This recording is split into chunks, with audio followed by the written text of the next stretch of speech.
allegiance to the flag of the United States of America and to the republic for which it stands, one nation, under God, indivisible, with liberty and justice for all.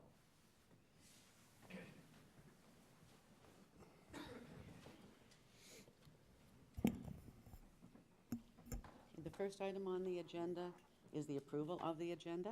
Are there any changes or additions? Can I have a motion to approve the agenda? So, Thank you. Second item for business is approval of the consent agenda. Any changes to the January 2nd or January 18 minutes? make a motion to approve the consent agenda. Thank you. All in favor? Aye. Okay, thank you. Mayor, council, staff reports. Mr. Brown. Thank you, Mayor. The first item on the council, on staff reports, is the finance report. This is for the month that just ended, January 30th. On the revenue side, we are already ahead of the budget for property tax collections. We will continue to collect a little bit more throughout the year, but typically we collect our highest amounts in the months of December and January, because as I assume everybody knows, taxes are due no later than December 31st. So, but the good news is we're already a little bit ahead by $2,200. We're also ahead on our interest collections through the 7th month. That's an indication of a couple of things. One, our overall balances, plus the change in how we've invested our funds over the years.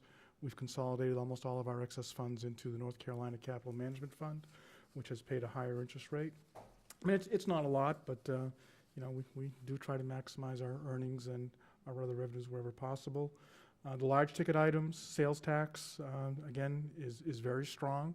We're almost at 50%, and we still have 7 months left to collect on sales tax, so we should do quite well on that.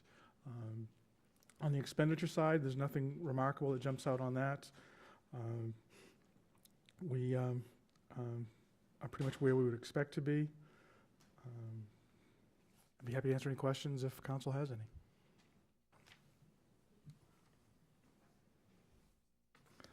The next item is an update on the development agreement, and I thought it would be good to bring this to the council and the public. It's been several months since the development agreement was approved and executed, and there was considerable public interest in the possible ramifications of the development agreement being executed by the town and the St. James developers. Shortly after the development agreement was recorded, the developer brought across the parking lot 2 subdivisions, and then a couple days later brought across a 3rd subdivision. I guess, again, the simple description is nothing too remarkable here either. All of the properties that were designated to be single-family in the development agreement were approved as single-family. The one thing I would note is that multifamily 9 and multifamily 10 prior to the development agreement were designated as multifamily properties. The development agreement changed that to single family. So the development agreement itself there was no change after the development agreement, but the development agreement itself did result in that change. And I believe it was multifamily 9 initially would have been 96 lots.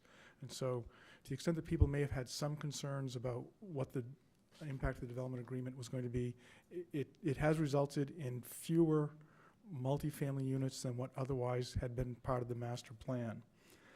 The Seaside South, that was a particularly unique situation.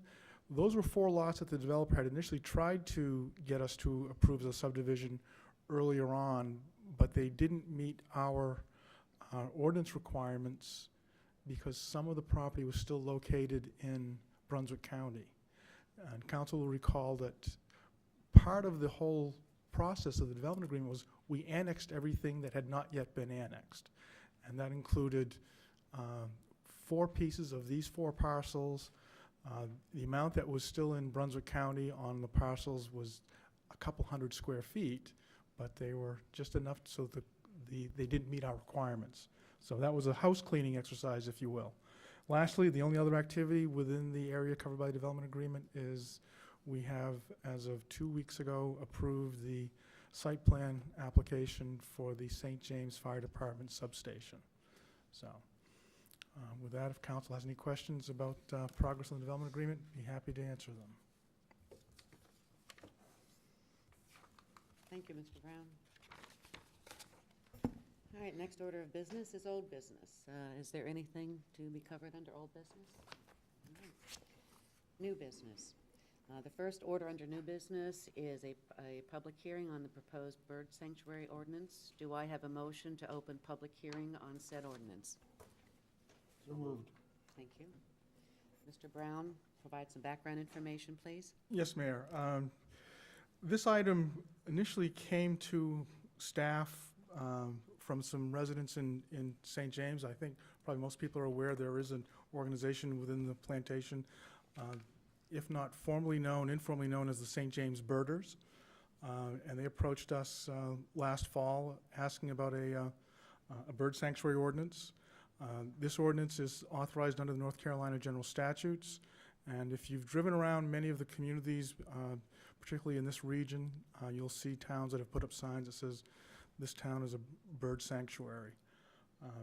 The language here, I think, is derived mostly from other ordinances that the St. James Birding Group brought forward to us. We've had a couple of conversations. We've tweaked the language a little bit. You folks addressed this at your work session late last month, and at this point, it is ready for public hearing, and I believe there are people here from the St. James Birders who may want to speak to it. We did receive several emails from people who were not able to attend here today, and I've forwarded those emails on to the council so you're aware of those issues as well. I believe all but one of the emails was in support of it. And there was one email where a gentleman was questioning the benefits of a bird sanctuary ordinance. His particular concern was whether or not it was going to, I guess, increase the geese population. I don't know that it will increase the geese population, but it probably also won't decrease the geese population. So with that, Madam Mayor, I think it's fine to take public comments. Do we have anyone in the audience that would like to comment? Please come up.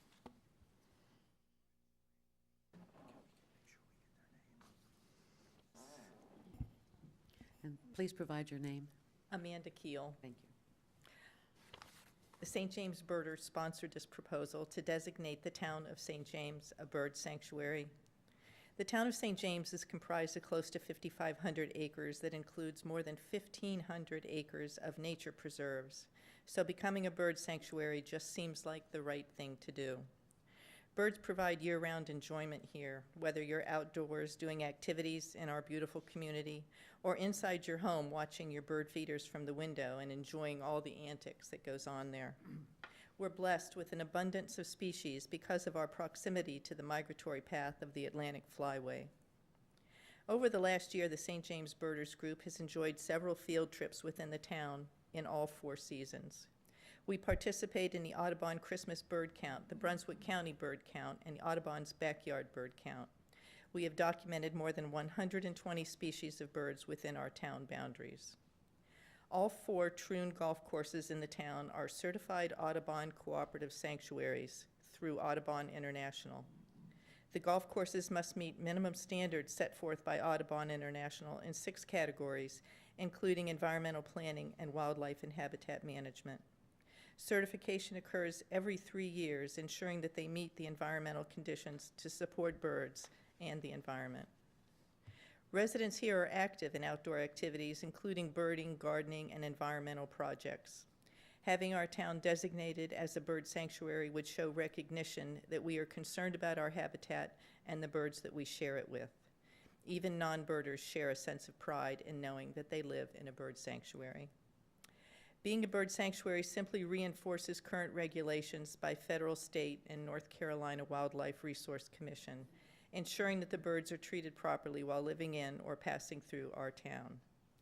On behalf of the St. James Birders, I ask the Town Council to support this proposal to designate our town, St. James, a bird sanctuary. Thank you, Amanda. Any other comment?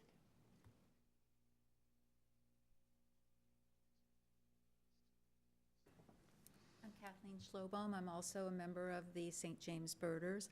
And if you are asking yourself why a bird sanctuary in St. James, as Amanda mentioned, we are part of the Lower Cape Fear River Atlantic Coast Bird Sanctuary Complex, as well as the Atlantic Flyway. Our birders and others in St. James believe that we have a responsibility to preserve our part of this area. A bird sanctuary designation will promote nature and awareness of the values of our birds to each of us personally and as a community of the Lower Cape Fear region. It will create a safe, nurturing, and supportive environment. We have removed habitat, and I believe this is a way that we can restore and protect our remaining habitat and nesting areas for our resident and non-resident birds. The people of St. James, as evident by their lifestyle, value nature and natural resources. And the developers indicated their value also of natural resources and our natural environment. As Amanda mentioned, no restrictions by becoming a bird sanctuary are added to our community that are not already codified by federal and state laws. There was a recent article in the State Pilot that said, after our attending your business meeting, that St. James is for the birds. And it was said somewhat humorously, but we hope that you will make it so. Our birds need us to speak and act for them. Thank you for your time. Thank you. Thank you.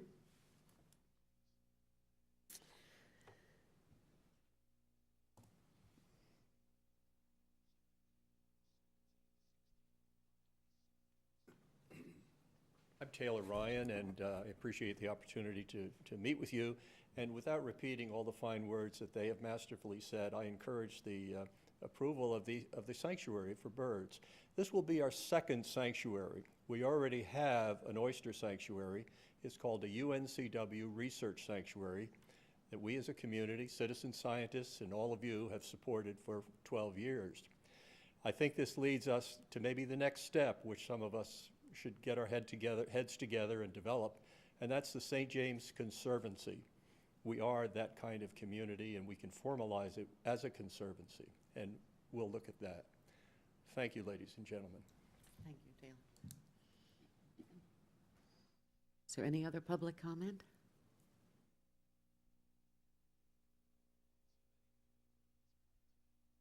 Okay, do we have a motion regarding the proposed bird sanctuary ordinance? Make a motion to No, no, no. To close the public session, I'm sorry. Do we have a motion to close the public session? Yes, Thank you. so moved. All right. Do we have a motion on the proposed bird sanctuary ordinance? Yeah, I'd like to propose that we adopt ordinance 2018-01, the Town of St. James Bird Sanctuary Ordinance. And the reason why I'm proposing that motion and supporting that idea is that because a lot of people have asked, we have an avid group of people here, and I think it officially records us as supporting birds and the people in this community. Do we have any discussion regarding the proposed ordinance? Yeah, I'd just like to make a statement that, to reiterate that this ordinance does nothing to increase any protection of anything. The existing state and federal regulations protect the birds that we are already here. And the biggest point of contention is the geese. And they are federally protected, so we can't do anything about them. If they decide to stay here, they stay here. And so just to reiterate that this does nothing to increase any protection for any birds. It's strictly what the feds and the state have already got on the books. Any other discussion? All right. All in, excuse me. All in favor of the proposed bird sanctuary ordinance? Aye. Okay. Next item of business is the appointment of a new chairperson for the Firewise Committee. Councilor Deutscher. Yes, Bob Morrow graciously agreed to take over the chairmanship of the Firewise Committee, And for those of you who don't know what the Firewise Committee is, it's a group of volunteers who try and educate the residents of St. James on Firewise ideas, like keeping pine straw away from your house. That's the biggest one, because pine straw is very flammable.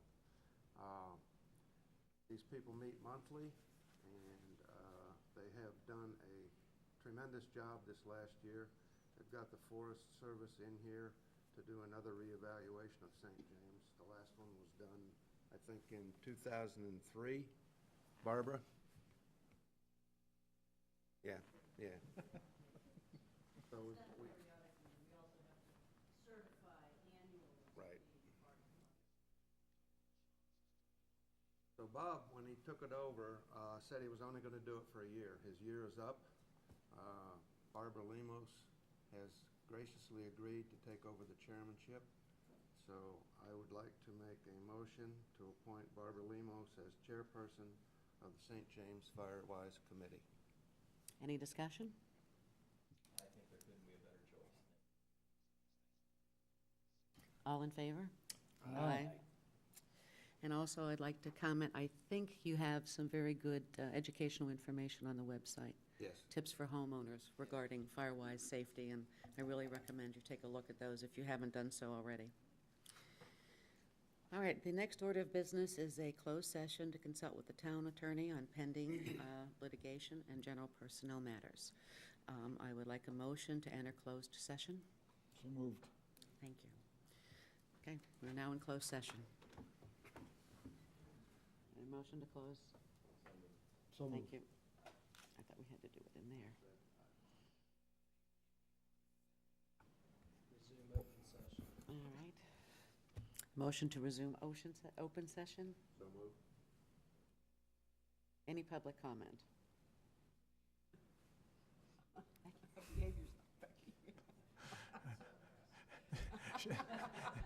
She already made her comment. Right, then I guess the meeting is adjourned.